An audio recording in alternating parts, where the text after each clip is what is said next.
आजादी के अमृत महोत्सव का लक्ष्य स्वतंत्रता संग्राम से जुड़ी वीरता की अनसुनी कहानियां और अनसुने वीर नायकों की कथा को उजागर करना और उनके आदर्शों को अपने जीवन में आत्मसात करना है। ये शौर्य गाथा देश में सदियों से घुले मिले कई जनजातियों में से प्रमुख भील जनजाति और उनके बीच स्वराज का बीज बोने वाले और उन्हें नई पहचान दिलाने वाले महानायक गोविंद गुरु की है।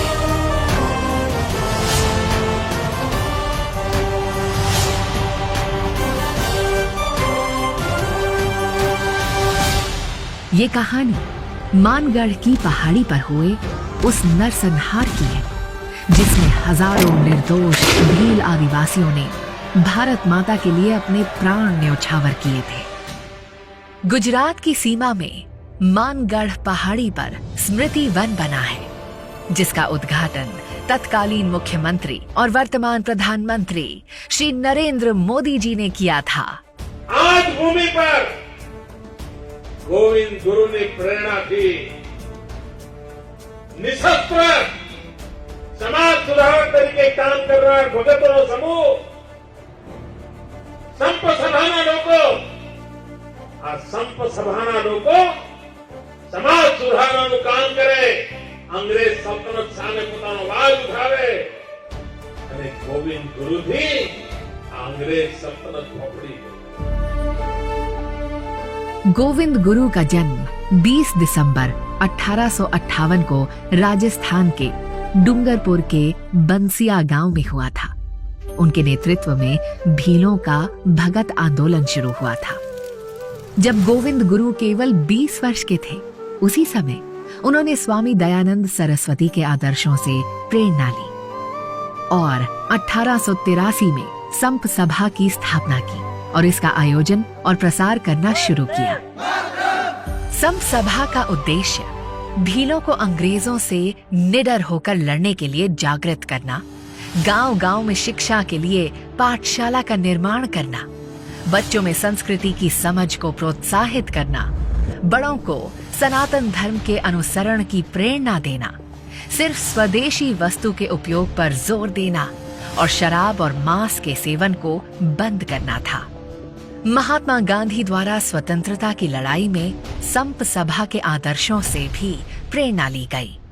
गोविंद गुरु ने भीलों के बीच सामाजिक सुधारों की अलख तो जलाई ही, साथ ही स्वराज के बीज भी उनके अंदर बोए।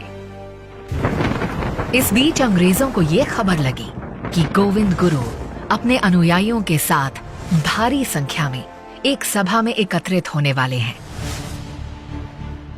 और इस सभा में भील ब्रिटिश अधिकारियों के खिलाफ आंदोलन भी कर सकते हैं। तारीख 17 नवंबर और साल 1913। उस दिन मार्गशीर्ष पूर्णिमा थी। मानगढ़ पहाड़ी पर वार्षिक मेला आयोजित किया जाना था।